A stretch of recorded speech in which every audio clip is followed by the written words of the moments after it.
The invitation arrived on a Wednesday, black cardstock with silver foil lettering. It announced the Hawthorne family's annual reunion to be held in San Francisco. I stared at it, running my fingers along the elegant print, as old memories of eye rolls, snide remarks, and forced smiles echoed in my mind. My name is Maren Hawthorne, though these days in the business world I go by Maren Blake. 15 years ago, I was the family letdown, the artsy one who turned down a slot at Hawthorne Investments to study hotel management in Portland, the black sheep with a dream and no real prospects. My phone buzzed. It was my cousin Serena. I answered. "Maren," she sang too brightly. "Hope you got the invite?" "I did." "Well, I just wanted to say, this year's gathering is very upscale. The Celestia Resort is quite refined. You understand, right?" I looked out at the Los Angeles skyline from the penthouse office of Blake Hospitality Group. I nearly laughed. The Celestia? My first 5-star resort. But the Hawthorns didn't know that. "Are you saying I don't fit in, Serena?" "Aw, don't be like that," she said, her tone sticky sweet. "It's just, we'll have celebrities, tech founders, a senator or two. You know how appearances matter." By appearances, she meant me. Couldn't have her influential friends realizing her cousin once worked reception? "And who picked the venue?"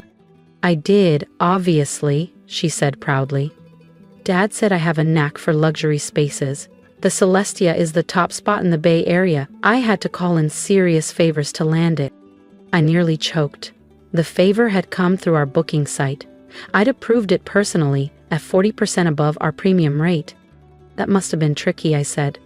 "Well, not everyone has my pull," she gloated. "The owner, M. Blake, is reclusive, but their team was so cooperative when they heard the Hawthorne name." "Of course they were. I told them to roll out the red carpet." "Anyway," Serena said, "I'm sure you get it.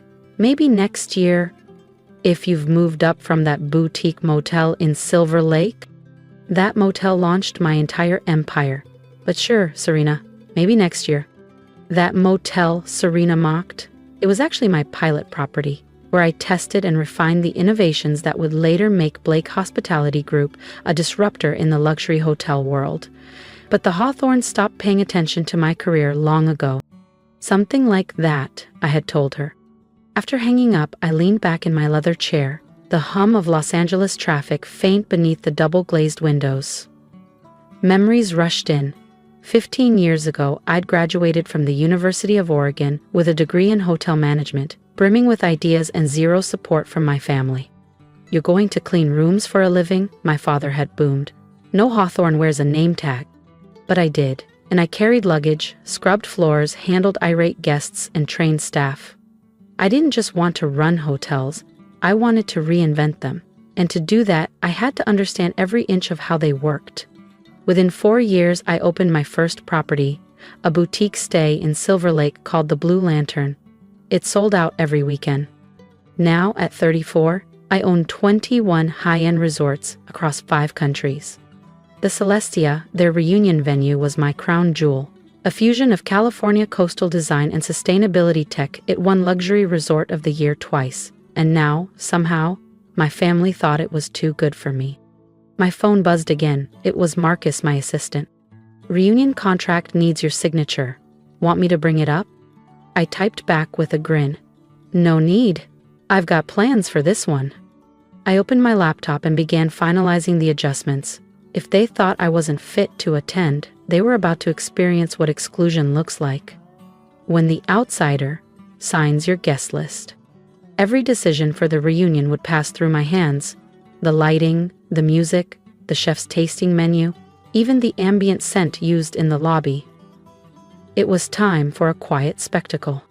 Memories burned in my mind, like when they sat me at the kids' table well into my 20s, or worse, Serena's wedding, where she accidentally had me seated next to the valet team. She'd said I'd feel more at home. I'd owned 9 hotels by then. They never asked questions. They never looked past the old image of me. Only my younger sister Camille had stayed in touch, though she never knew how far I'd come. She called just as I was finishing the arrangements. "Maren," she said gently, "Serena told me she asked you not to come. I'm so sorry." "Don't be," I replied, signing the final contract with a smile. Actually, I have a favor. Can you make sure everyone arrives at exactly 7 p.m.? Why, what's happening? Let's just say Serena isn't the only one with connections at the Celestia. The next 2 weeks flew by. I oversaw everything, down to the floral centerpiece shade. If they were going to exclude me from my own resort, I was going to give them a night to remember. The Hawthorne family demanded luxury. I was about to give them a show they'd never forget. The night before the reunion, I stood quietly in the lobby of the Celestia, watching my staff polish the marble until it reflected like glass. Light from the crystal chandeliers danced across the room, illuminating every detail of the coastal-inspired interior. White stone columns, subtle gold trim, sea glass accents. Everything was flawless. Marcus appeared beside me, tablet in hand. All arrangements are confirmed. New signage will be revealed at exactly 7:15 p.m. tomorrow. Are you sure about this? I didn't hesitate. I thought of Serene's smug voice on the phone, of the years of microaggressions and cold shoulders. Absolutely. After all, it's not every day I get to welcome my family to my own resort. I smiled, already picturing their faces when the truth hit. Tomorrow would change everything. At exactly 6:45 p.m. the next evening, I stood in my private suite on the top floor, watching security feeds of the arrivals. They came like clockwork. Designer handbags, heels clicking, Rolexes gleaming, everyone trying to outshine each other in a shallow pageant of wealth. Serena waltzed in wearing red Valentino, barking orders like she was management. She posed by the floral display, camera ready. My father's black Bentley rolled up next, trailed by luxury cars filled with aunts, uncles, and cousins I hadn't seen since I was the failure of the family. Everything's prepped, Marcus said, glancing down at his screen. Staff knows their cues. Want security on alert? I shook my head. No need. The Hawthorns wouldn't dare ruin their own illusion of elegance. I adjusted my slate gray suit, custom Armani. Not that any of them would believe I knew the brand, let alone owned more of it than half the room. Let them get comfortable, I said. This is going to be fun. In the grand ballroom, the reunion buzzed with champagne and self-congratulations. Serena bragged near the fountain, reliving her effort to book the venue. My father circled with old colleagues, no doubt boasting about his stock portfolio. My cousins posed by the Celestia signage like it somehow validated their status. At 7:10 p.m., right on schedule, the hotel manager approached Serena. Ms. Hawthorne, I'm afraid there's a small issue with your reservation. Serena's polished expression soured. Excuse me, I arranged this directly with your corporate office. Yes, ma'am, the manager replied. It's just, the owner had a few special instructions for this evening. Serena laughed, waving a manicured hand. Please, I highly doubt M. Blake has time to meddle in event details. A hush fell over the room as I stepped forward from the back of the ballroom. Actually, I said calmly, M. Blake does concern herself with quite a few things. If you felt that moment of quiet victory deep in your chest, don't forget to subscribe to the channel, because what happens next at that reunion will leave everyone speechless. Silence fell like a curtain. Every head in the ballroom turned toward me. The forgotten cousin, the so-called embarrassment, now standing at the entrance of the most elite resort on the West Coast, dressed in a tailored suit that probably cost more than Serena's handbag collection. Marion? My father's voice cut through the stillness. What are you doing here? Serena snapped, trying to recover. She told me I couldn't afford to attend, I said flatly, stepping forward. She was afraid I'd embarrass the family. Serena's face flushed red. This is a private function. I'll have security escort you out. No, I said calmly. You won't. At that moment, Marcus, standing discreetly by the AV table, tapped a button on his tablet. The massive LED screen behind the ballroom's stage lit up.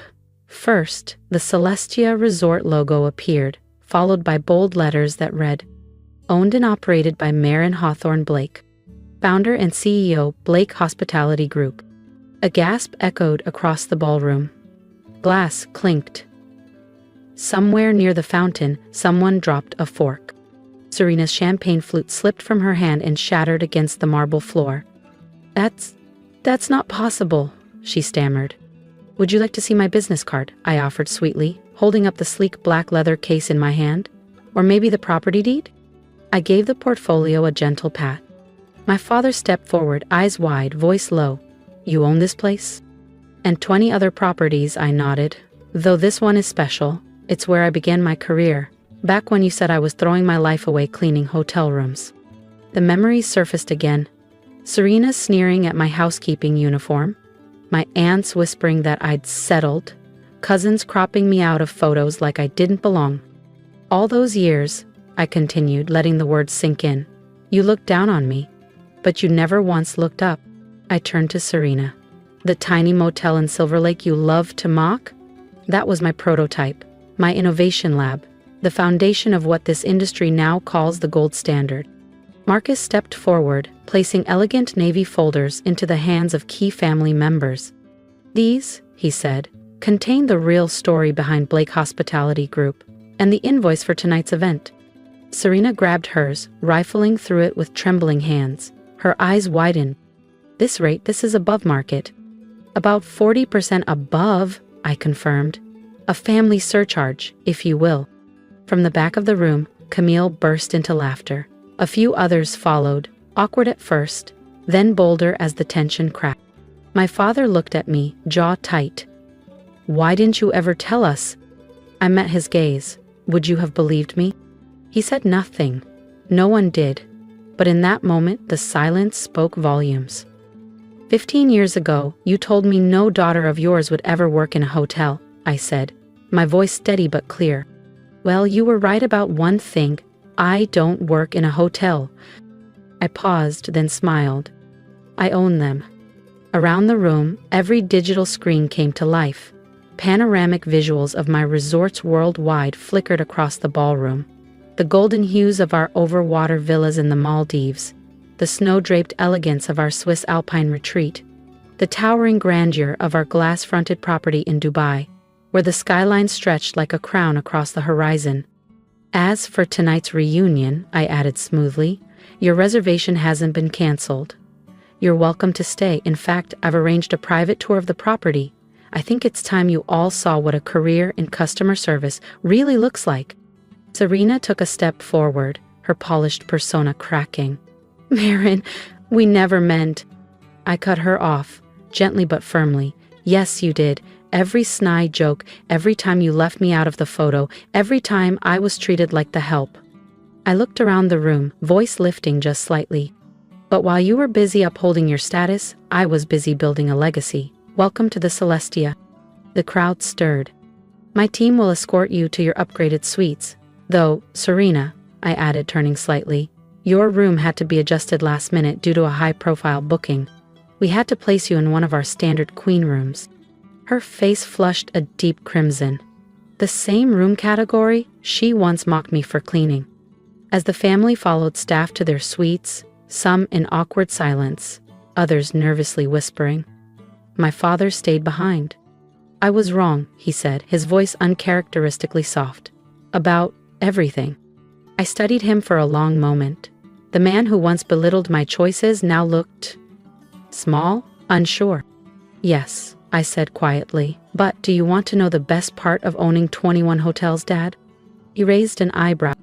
I've got 21 presidential suites. You can pick any one of them to stay in while you figure out how to make things right. A faint smile tugged at his lips. Where'd you learn to negotiate like that?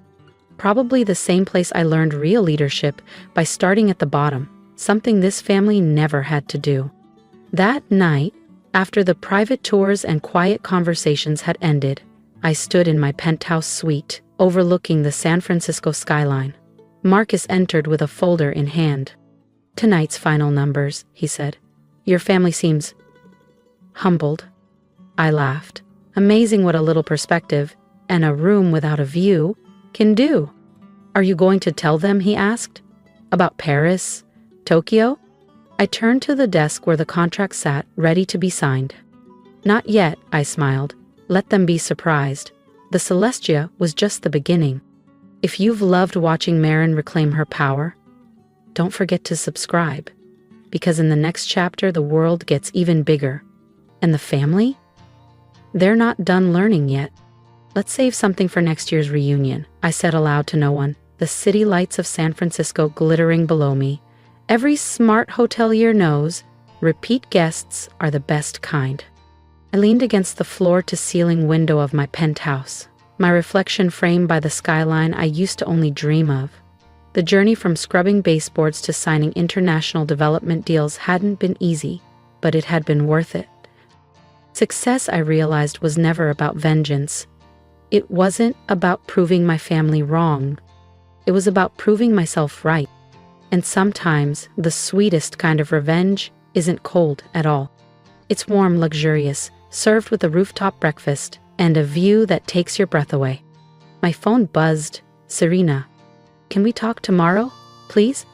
I smiled, typed back a simple line. Of course, your breakfast reservation is at 9 a.m. I own that restaurant too. There was power in simplicity, not just in money or property or prestige, but in being seen, finally, for who I truly was. Not the help, not the outsider, not the family joke, but Marin Blake, the woman who built something real. The woman who wasn't invited to the reunion because she was too busy hosting it. As I looked out at the city and the glowing signage of the Celestia below, I felt it in my chest, that sense of calm, of closure, of purpose. Tomorrow would bring the next chapter in the Hawthorne family's story. Not one born from old money or empty pride, but from something earned. Because at the end of the day, every great hotel knows the secret.